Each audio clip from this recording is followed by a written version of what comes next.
Hello दोस्तों, तो आप लोगों का स्वागत है मेरे इस नए वीडियो में। तो मैं जो है आप लोगों का स्वागत करता हूँ विद्यालय बिहार यूट्यूब चैनल पर।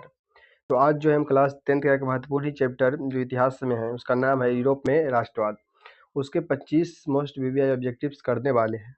इस सारे ऑब्जेक्टिव्स में आपको जो है इस चैप्टर के बाहर से कुछ नहीं मिलेगा। जो भी मिलना होगा इसी ऑब्जेक्टिव से सारा क्वेश्चन आ जाएगा आपके एग्जाम में। तो चलिए हम क्वेश्चन की तरफ चलते हैं। पहला क्वेश्चन है, यंग इटली नामक संगठन की स्थापना किसने किया था। क्वेश्चन क्या है, यंग इटली नामक संगठन की स्थापना किसने किया था। ये एक महत्वपूर्ण क्वेश्चन है जो बार बार एग्जाम में पूछे जाते हैं। तो किसने किया था, तो इसका ऑप्शन नंबर बी इसका आंसर हो जाएगा। क्या हो जाएगा, ऑप्शन नंबर बी। कौन किया था, तो मेजनी नामक जो व्यक्ति था उसने यंग इटली नामक संस्था की स्थापना किया था। इसी ने जो है एक और संस्था था यंग यूरोप, क्या था, यंग यूरोप नामक संस्था का भी स्थापना इसी ने किया था।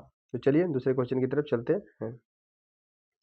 अगला क्वेश्चन है, इटली के एकीकरण में किसका महत्वपूर्ण योगदान था। क्वेश्चन कह रहा है कि इटली के एकीकरण में किसका महत्वपूर्ण योगदान था। तो ये ऑप्शन के अनुसार चले तो गैरीबाल्डी का महत्वपूर्ण योगदान था। इसके अलावा और भी दो व्यक्ति हैं जिसका जो है इटली के एकीकरण में योगदान था। एक का नाम है कैवूर, जो काउंट कैवूर जो जिसे कहा जाता है वो था। और एक जो है मेजनी, कौन था, मेजनी।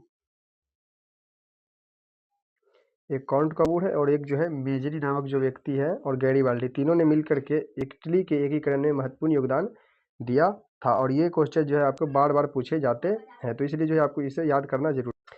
अगला क्वेश्चन है, जर्मनी के एकीकरण का प्रमुख नेता कौन था। जर्मनी का जो एकीकरण हुआ था तो उस समय इसका प्रमुख नेता कौन था। तो इसका ऑप्शन नंबर सी हो जाएगा, ऑटो वन बिस्मार्क। बिस्मार्क नामक जो व्यक्ति था एक बहुत बड़ा राजनीतिज्ञ था। इसीलिए जो है रक्त एवं कौन सा, रक्त एवं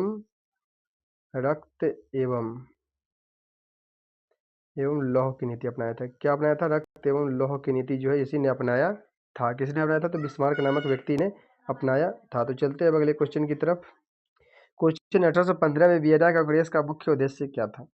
क्वेश्चन कह रहा है कि 1815 में जो वियना सम्मेलन हुआ था तो उसका जो है मुख्य उद्देश्य क्या था, कि क्यों हुआ था वियना सम्मेलन।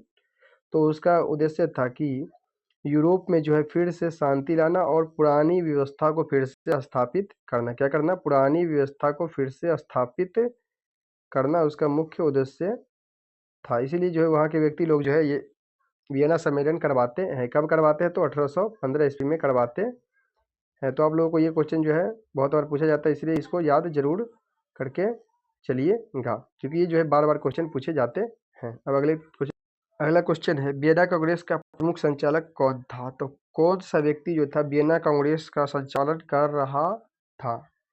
इसका ऑप्शन नंबर हो जाएगा बी। क्या हो जाएगा, ऑप्शन नंबर बी हो जाएगा। कौन कर रहा था वियना कांग्रेस का संचालक, तो मेटरनिक नामक जो व्यक्ति था वही जो है इसका प्रमुख संचालक कर रहा था। कौन कर रहा था, इसका ऑप्शन नंबर बी हो जाएगा। कौन हो जाएगा, मेटरनिक। कौन हो जाएगा, मेटरनिक। मेटरनिक नामक व्यक्ति जो है वियना कांग्रेस का संचालन कर रहा था। तो आप लोग को ये याद रखना है। अगला क्वेश्चन है, रक्त एवं लौह की नीति किसने अपनाया था। तो मैंने पहले ही बताया था रक्त एवं लौह की नीति जो है बिस्मार्क नामक जो व्यक्ति था इसने जो है रक्त एवं लौह की नीति अपनाया था। किसने अपनाया था, तो बिस्मार्क नामक जो व्यक्ति था उसने ही रक्त एवं लौह की नीति अपनाया था। अब अगले क्वेश्चन की तरफ चलते हैं। अगला क्वेश्चन है कि फ्रांस में राष्ट्रवाद का प्रमुख प्रतीक क्या था। फ्रांस में जो समय राष्ट्रवाद चल रहा था तो उसका प्रमुख प्रतीक क्या था। लोग जो है क्यों जो है किस प्रतीक के कारण जो है आपस में मिल करके शासक से लड़ रहे थे। तो उसका जो प्रतीक था बेस्टिल का किला। क्या था, बेस्टिल का किला जो था फ्रांस की क्रांति में राष्ट्रवाद का प्रतीक था। क्वेश्चन ये आएगा कि फ्रांस में राष्ट्रवाद का प्रतीक क्या था, तो बेस्टिल का किला। अब अगले क्वेश्चन की तरफ चलते हैं। क्वेश्चन है, इटली का प्रथम राजा कौन था। जो उस समय इटली का स्थापना हुआ था तो उस समय जो इटली का प्रथम राजा कौन बना था, तो विक्टर एमेनुएल द्वितीय। कौन बना था, विक्टर एमेनुएल द्वितीय बना था। और किसने जो है इसे महत्वपूर्ण योगदान दिया था इसको एकीकरण करने में, तो कैवूर, काउंट कैवूर जो था, काउंट कैवूर, गैरीबाल्डी, गैरीबाल्डी, कौन था, गैरीबाल्डी, और एक जो था मेजनी। कौन था, मेजनी। कौन था, मेजनी नामक जो व्यक्ति था उन्होंने इसमें जो है महत्वपूर्ण योगदान दिया था। किसको एकीकरण करने में, इटली के एकीकरण में महत्वपूर्ण योगदान दिया था। अगला क्वेश्चन है कि जर्मनी का एकीकरण किस वर्ष संपन्न हुआ। जो जर्मनी था उसके लिए लोग युद्ध कर रहे थे राजा लोग, तो उसका एकीकरण कब हुआ था। तो जर्मनी का एकीकरण 1871 ईस्वी में हुआ था। और इसी समय जो इटली का एकीकरण भी हो जाता है, और इसी साल में जो है इटली का भी एकीकरण हो जाता है। तो जर्मनी का एकीकरण भी 1871 और इटली का एकीकरण भी 1871 में हो जाता है। अब अगले क्वेश्चन की तरफ चलते हैं। क्वेश्चन है, जर्मनी साम्राज्य की स्थापना किस वर्ष हुई। आ गया, इटली का भी उस समय आया था और जर्मनी का भी इस समय आ गया। तो क्वेश्चन क्या है कि जर्मनी साम्राज्य की स्थापना किस वर्ष हुआ था। तो 1871 ईस्वी में। कब हुआ था। 1871 ईस्वी में जो है जर्मनी साम्राज्य की स्थापना हो चुका था या गठन हो चुका था। अब चलते हैं अगले क्वेश्चन की तरफ। अगला क्वेश्चन है, इटली के एकीकरण में कैवूर किस पद पर था। जब इटली का एकीकरण चल रहा था तो उस समय काउंट कावूर नामक जो व्यक्ति था वो किस पद पर था। तो वो जो था प्रधानमंत्री के पद पर था। किस पद पर था। प्रधानमंत्री के पद पर था। कौन था। तो काउंट कावूर। कौन था। इसमें कैवूर सिर्फ लिखा है, इसमें इसका नाम है काउंट। काउंट किताब में जो है आपको काउंट कावूर नाम से आएगा, और इसका पूरा शॉर्ट नेम क्या है। कावूर, कैवूर या कावूर कह सकते। क्वेश्चन है आगे, यंग यूरोप संगठन की स्थापना किसने किया था। क्वेश्चन आ ही गया। उस समय क्वेश्चन आया था कि यंग इटली नामक संस्था की स्थापना किसने किया था। तो उस समय इसका आंसर था मेजनी। और यंग यूरोप संगठन का भी स्थापना किसने किया था। तो मेजनी नामक जो व्यक्ति था उसने ही यंग यूरोप संगठन का भी स्थापना किया था। एक ये है और एक है यंग इटली। क्या है। Young Italy. क्या है। यंग इटली नामक संस्था का भी स्थापना किसने किया था। तो मेजनी नामक जो व्यक्ति था इसने ही किया था। अब अगले क्वेश्चन की तरफ चलते हैं। अगला क्वेश्चन है, इटली के एकीकरण का अंतिम चरण किस क्षेत्र से पूरा हुआ। मतलब कह रहा है, क्वेश्चन कह रहा है इटली के एकीकरण का अंतिम चरण किस क्षेत्र के विलय से पूरा हुआ। कौन सा ऐसा क्षेत्र है जिसे जीतने के बाद जो है पूरा पूरा इटली का एकीकरण हो चुका था। तो कौन सा था। तो रोम। एक छोटा सा राज्य है, देश है रोम, जो इटली का अभी राजधानी चल रहा है। इस क्षेत्र को जीतने के बाद जो है पूरे पूरे इटली का जो है एकीकरण संभव हो पाया। अब अगले क्वेश्चन की तरफ चलते।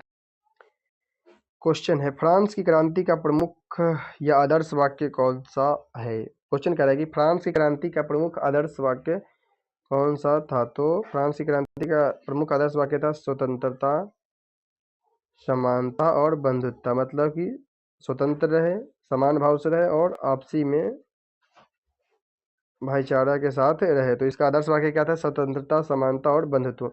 और यहीं से जो है भारत में यही आदर्श वाक्य संविधान में लिया गया है। जो स्वतंत्रता, समानता और बंधुत्व की बात की गई है हमारे संविधान में, तो यह शब्द जो है फ्रांस की क्रांति से ही लिया गया है। कहाँ लिया गया है। तो भारतीय संविधान में भी लिया गया है। और यह फ्रांस की क्रांति का प्रमुख आदर्श वाक्य भी था। क्या था। प्रमुख। अगला क्वेश्चन है, नेपोलियन बोनापार्ट किस देश का शासक था। क्वेश्चन कह रहा है कि नेपोलियन बोनापार्ट किस देश का शासक था।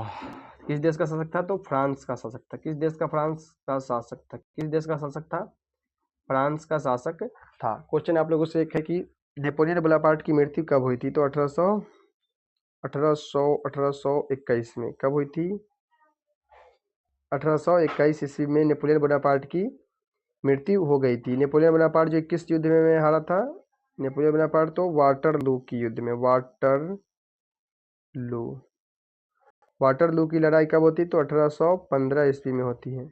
कब होती है। 1815 ईस्वी में होती है। इसमें किसका हार हो जाता है। तो किसका हार हो जाता है। तो बोनापार्ट का, जो नेपोलियन बोनापार्ट जो था उसका जो है इसमें हार हो जाता है। वाटरलू की लड़ाई में किसका हार होता है। तो नेपोलियन बोनापार्ट का जो है हार हो जाता है। और क्वेश्चन यही है, नेपोलियन बोनापार्ट किस देश का शासक था। तो फ्रांस का शासक था। क्वेश्चन ये भी पूछेगा कि नेपोलियन बोनापार्ट किस देश का शासक था। तो फ्रांस का। नेपोलियन बोनापार्ट की हार किस युद्ध में हुई। तो फ्रांस, ये वाटरलू की लड़ाई में जो है नेपोलियन बोनापार्ट की हार हुई। नेपोलियन बोनापार्ट को की मृत्यु कब हुई थी। 1821 ईस्वी में। 1821 ईस्वी में। और इसको जो है कहाँ भेज दिया गया था। तो कहाँ भेज दिया गया। तो सेंट हेलेना द्वीप, शायद मेरे ख्याल से याद नहीं आ रहा है मुझे, लेकिन सेंट हेलेना नामक द्वीप जो था वहीं पर जो है उसको भेज दिया गया था, कैद करके जब उसकी हार हो चुकी थी। तब आगे चलते। आगे क्वेश्चन है, वियना कांग्रेस का आयोजन किस वर्ष हुआ? क्वेश्चन ये भी आ गया, वियना कांग्रेस, जब नेपोलियन बोनापार्ट की हार हो जाती है उसके बाद वहाँ के 2-3 देश मिल करके एक सम्मेलन करते हैं। क्या करते हैं? वियना सम्मेलन करते हैं। कब करते हैं? तो 1815 ईस्वी में करते हैं। कब करते हैं? 1815 ईस्वी में करते हैं। कब करते हैं? 1815 ईस्वी में करते हैं। कौन सा सम्मेलन करते हैं? तो वियना सम्मेलन करते हैं। आगे चलते हैं क्वेश्चन। अगला क्वेश्चन, इटली के एकीकरण में लाल कुर्ती नामक सेना, जो इटली का एकीकरण हुआ था तो उस समय लाल कुर्ती नामक सेना का गठन किसने किया था? किसने किया था? तो गैरीबाल्डी नामक जो व्यक्ति था, गैरीबाल्डी, कौन था? गैरीबाल्डी। क्वेश्चन आएगा, गैरीबाल्डी पेशे से क्या था? पेशे से क्या था? पेशे से किससे? तो गैरीबाल्डी पेशे से क्या था? पेशे से क्या था? पेशे से नाविक था। क्या था? नाविक। क्या था? नाविक था। कौन था? तो गैरीबाल्डी। गैरीबाल्डी जो था पेशे से क्या था? नाविक था। क्या था? पेशे से नाविक था। और इसने क्या चीज का गठन किया था? तो लाल कुर्ती सेना का गठन किया था। और इन्होंने ही इटली के एकीकरण में महत्वपूर्ण भूमिका निभाया था। अब चलते हैं आगे क्वेश्चन की तरफ। चलिए फिर अगला अगला क्वेश्चन है, जर्मनी के एकीकरण में महत्वपूर्ण भूमिका किसने निभाई थी? जर्मनी का जो एकीकरण हुआ था तो उसमें जो है किसने महत्वपूर्ण भूमिका निभाई थी? जैसे इटली का एकीकरण हुआ था तो उस समय काउंट काबोर नामक व्यक्ति था, गैरीबाल्डी था और मेजनी था, जो इटली के एकीकरण में महत्वपूर्ण भूमिका निभाया था। उसी तरह जर्मनी के एकीकरण में किसने जो है महत्वपूर्ण भूमिका निभाया था? तो ऑटो वन बिस्मार्क। किसने निभाया था? तो ऑटो वन बिस्मार्क। किसने निभाया था? Otto von Bismarck. Option number C इसका आंसर हो जाएगा। इसी ने जो है रक्त एवं लौह की नीति अपनाया था। आगे चलते हैं। अगला क्वेश्चन है, राष्ट्रवाद का मुख्य आधार क्या माना जाता है? क्वेश्चन कह रहा है, जब किसी भी देश में राष्ट्रवाद का उदय होता है तो उसका प्रमुख वाक्य या आधार, मुख्य आधार क्या माना जाता है?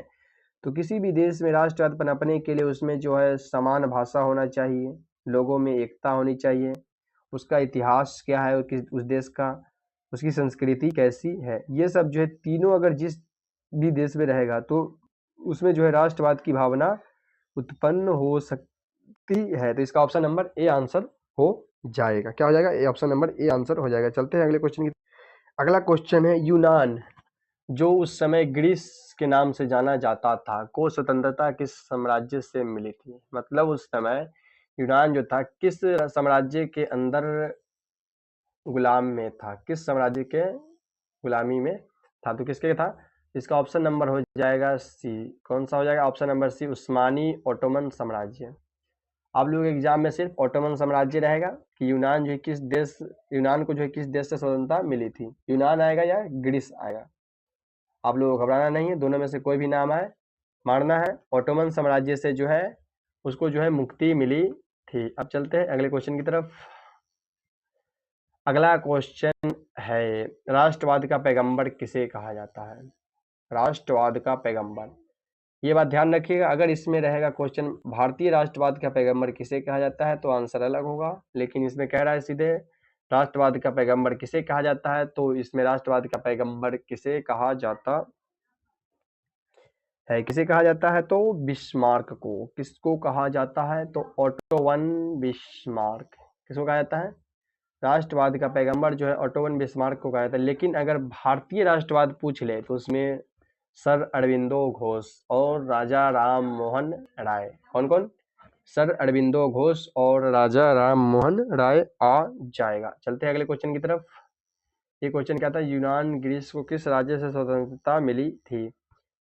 सही है। चलिए अगले क्वेश्चन की तरफ चलते हैं।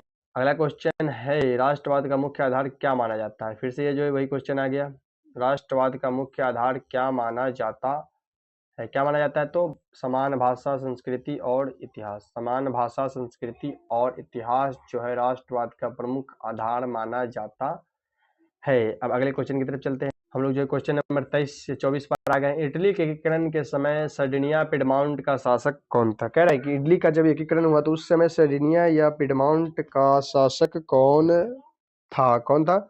तो विक्टर इमैनुएल द्वितीय। कौन था? विक्टर इमैनुएल द्वितीय जो था उस समय सर्डिनिया एंड पिडमॉन्ट का शासक था। कौन था? विक्टर इमैनुएल द्वितीय। चलते हैं अगले क्वेश्चन की तरफ। अगला क्वेश्चन है 1848 ईस्वी में 1848 ईस्वी की क्रांति के समय जर्मनी की संसद कहाँ से बुलाई गई थी? जब 1848 में क्रांति हुई तो उस समय जर्मनी की संसद एक बुलाई गई थी, तो वो कहाँ से बुलाई गई थी, क्वेश्चन ये पूछ रहा है। कहाँ से बुलाई गई थी? तो ऑप्शन नंबर इसका सी हो जाएगा, फ्रैंकफर्ट। फ्रैंकफर्ट कहाँ से बुलाई गई थी? तो फ्रैंकफर्ट नामक स्थान से बुलाई गई थी। चलते हैं आगे, अगला क्वेश्चन क्या है। तो इसके बाद शायद क्वेश्चन नहीं है, यही लास्ट क्वेश्चन था। तो आप लोगों को ये वीडियो अगर अच्छा लगा हो थोड़ा सा भी तो लाइक कीजिएगा, शेयर कीजिएगा और सब्सक्राइब भी करके जाइएगा। चलिए एक दो क्वेश्चन और पूछ लेते हैं, फिर भी क्वेश्चन इसमें तो है नहीं। धन्यवाद, जय हिंद, मिलते हैं अगले वीडियो में।